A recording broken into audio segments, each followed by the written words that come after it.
লোকসভা আরো শক্তিশালী হচ্ছে এনডিএ, যে খবর এই মুহূর্তে আপনাদের সামনে রাখছি। লোকসভায় আরো শক্তিশালী হচ্ছে এনডিএ, কিন্তু কি কারণের জন্য এই খবর সামনে উঠে আসছে আরো আমরা জানবার চেষ্টা করি। এই মুহূর্তে ডেপুটি এক্সিকিউটিভ এডিটর সোনালী সরকার আমাদের সঙ্গে রয়েছে। সোনালী, এই যে শক্তিশালী হচ্ছে আরো এনডিএ, এর কারণটা কি? গতকাল আমরা দেখিয়েছিলাম এবং যে চিঠি গিয়ে পৌঁছেছে 20 জন তৃণমূল সাংসদ তারা সমর্থন জানিয়েছেন এনডিএ কে, এবং তারা তৃণমূল কংগ্রেসের সাংসদ হিসেবেই সমর্থন জানিয়েছে। আর তারা মনে করছেন তাদের বিরোধী দলনেতা, তাদের দলনেতার নাম অভিষেক বন্দ্যোপাধ্যায় নয় লোকসভায়, কারণ তারা মানছে না এবং তার নেতৃত্ব তারা অস্বীকার করছে। সেই জায়গায় নেতৃত্বের জায়গায় আমরা দেখেছি তার জায়গাটা নিয়েছেন কাকলি ঘোষ দস্তিদার, এবং তার নেতৃত্বে কোথাও তারা কিন্তু দফায় দফায় মিটিং করে বৈঠক করেন। এবং গতকাল রাত পর্যন্ত আমরা দেখেছি যে ভূপেন্দ্র যাদবের সঙ্গে তারা দীর্ঘ সময় বৈঠক করেন এবং সেখানে শুভেন্দু অধিকারী উপস্থিত ছিলেন, এবং তারপর শুভেন্দু অধিকারী নিজে শতাব্দী রায়ের বাড়িতে যান, যেখানে জুন মালিয়া থেকে শুরু করে আরো অনেকেই সেখানে প্রবেশ করেন। এমনকি এই মিটিং এ সাংসদ দেব থেকে শুরু করে অনেকেই ছিলেন। 20 জন সাংসদ যারা একসঙ্গে চিঠি লেখেন, যারা স্পিকারকে প্রথমে জানান যে তারা তাদের আলাদা করে তাদের লবি তৈরি হয়েছে, এবং অর্থাৎ যে যারা অভিষেক বন্দ্যোপাধ্যায় নেতৃত্ব মানছেন না, এবং তারপর তারা এনডিএ কে সমর্থন জানান, এবং যার ফলে এনডিএ এর সাংসদ সংখ্যা 300 পার হয়ে যায়, যেটা আটকে ছিল কোথাও 383-তে গিয়ে সেটা কিন্তু 313 হয়ে গেল এনডিএ এর সাংসদ সংখ্যা। কিন্তু এবার এটা 315 হতে পারে, কারণ আরো 2 জন সাংসদ তৃণমূল কংগ্রেসের যারা এখনো পর্যন্ত ভাইপো শিবিরে রয়েছে, বা মমতা বন্দ্যোপাধ্যায়ের আনুগত্যের কারণে বা মমতা বন্দ্যোপাধ্যায়ের সঙ্গে দীর্ঘ সম্পর্কের কারণে, রাজনৈতিক সম্পর্কের কারণে তারা শেষ মুহূর্ত পর্যন্ত অভিষেক বন্দ্যোপাধ্যায়কে না চেয়েও সাপোর্ট করে গেছেন, এখন সেই সমর্থন প্রত্যাহার করে চলে যেতে পারেন অন্য শিবিরে, কাকলি ঘোষ দস্তিদারের শিবিরে। এবং এদের মধ্যে এই 2 জন ইতিমধ্যেই তারা যোগাযোগ করেছেন, ইতিমধ্যেই তারা কথা বলেছেন, এবং মোটামুটি অনেক রাউন্ডের কথা হয়ে যাওয়ার পর তাদের শুধু সম্মতি এখন সময়ের অপেক্ষা।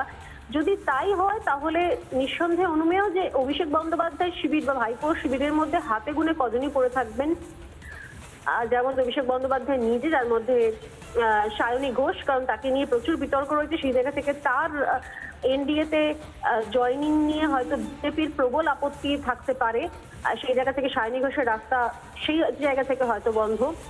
এছাড়া মহুয়া মৈত্র, যিনি অলরেডি সাংসদ হিসেবে বহিষ্কৃত হয়েছেন, সাসপেন্ড হয়েছেন, তার জায়গাটাও খুব অনিশ্চিত।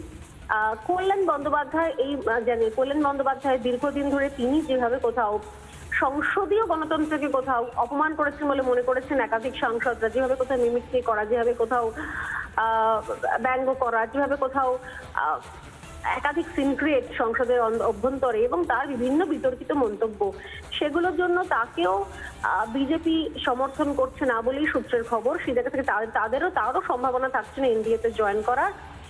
এর বাইরে তাহলে সেক্ষেত্রে যারা পড়ে রইলেন তাদের মধ্যে নিঃসন্দেহে 2 জন। এর মধ্যে কীর্তি আজাদ, তিনি কিন্তু অলরেডি সমস্ত দলকেই প্রায় সব ঘাটের জল খাওয়া, যে আমাদেরকে প্রবাদ বাক্য বলি আমরা, সেই জায়গা থেকে তো তাকে আবার ফিরিয়ে নেওয়ার ক্ষেত্রে কোনো সমস্যা থাকবে কিনা বিজেপি সেটা স্পষ্ট নয়, কিন্তু এটুকু নিশ্চিত যে অন্তত এই 4 জন, অর্থাৎ অভিষেক বন্দ্যোপাধ্যায় নিজে, সায়নী ঘোষ, মহুয়া মৈত্র এবং কল্যাণ বন্দ্যোপাধ্যায়, এই 4 জনের তো আপাতত রাস্তা নেই। তারা চাইলেও এনডিএ জয়েন করতে পারবেন না, বা তারা চাইলেও তাদের জন্য দরজা খোলা হবে না, কারণ যে সূত্রে খবর আমরা পাচ্ছি যে বিজেপির এন্ড থেকে কিন্তু, বিশেষত বঙ্গ বিজেপির এন্ড থেকে, এবং এটা কিন্তু বড় রকমের এটা একটা অন্তরায় তৈরি হচ্ছে, কারণ তারা একেবারেই চাইছেন না, তারা একেবারেই বেঁকে বসেছেন যে বাকিদের উদ্দেশ্য নিয়ে যাও বা একটা বেনিফিট অফ ডাউট দেওয়া রাখা যেতে পারে, কিন্তু এদের উদ্দেশ্য একেবারেই দিনের আলোর মতো স্পষ্ট, এবং যে ধরনের প্রচারে তারা যে ধরনের রূপ দেখিয়েছেন বিভিন্ন সময়তে, এরপর এই জায়গাটায় বিজেপি দরজা খুলতে একেবারে নারাজ। কিন্তু বহু পুরনো 2 জন মমতা বন্দ্যোপাধ্যায়ের সঙ্গে সুসম্পর্কের কারণে, আনুগত্যের কারণে তারা ভাইপো শিবিরে ছিলেন বহু বছর ধরে, সেই পুরনো 2 জন সঙ্গী কিন্তু কথা বলেছেন বলেই আমরা সূত্র মোতাবেক জানতে পারছি। যদি তাই হয় তাহলে কিন্তু সংখ্যাটা 315 অব্দি পৌঁছবে। এবার এর সঙ্গে আমি একটা ইনফরমেশন দিয়ে রাখি যে উল্টো দিকের চেষ্টা কি চলছে না, চলছে। সূত্রের খবর আমরা যেটা পাচ্ছি, একদম ভেতরের খবর, তা হচ্ছে ভাইপো শিবিরের তরফ থেকে কিন্তু নতুন উদ্যমে আবারও প্রত্যেকের সঙ্গে যোগাযোগ করা হচ্ছে, এবং যাতে তারা না যায়, এবং না গেলে কিসের বিনিময়ে যাবে না, একটা শর্ত রাখা, কন্ডিশন, নিঃশর্ত আর কি যাকে বলে, উল্টো নিঃশর্ত তাকে তাদেরকে ফিরিয়ে আনার মানে দাবি আর কি, যে তোমরা যা চাইবে তার বিনিময়ে তোমরা ফিরে আসতে পারো, এইরকম নাকি একটা অফার দেওয়ারও ভাবনা চিন্তা করা হচ্ছে বলে আমরা খবর পাচ্ছি।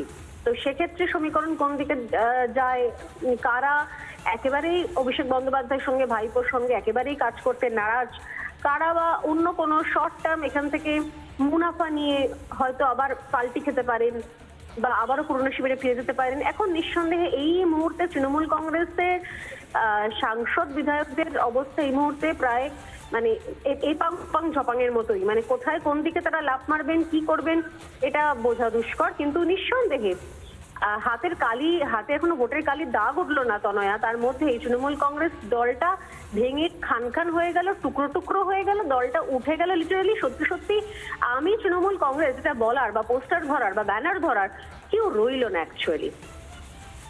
একদমই তাই। অনেক অনেক ধন্যবাদ জানাই ডেপুটি এক্সিকিউটিভ এডিটর সোনালী সরকার এই মুহূর্তে ছিলেন আমাদের সঙ্গে টেলিফোন লাইনে। এক কথায় পরিষ্কার যে তৃণমূল ক্ষমতাচ্যুত হতেই কার্যত একেবারে টুকরো টুকরো হয়ে গিয়েছে।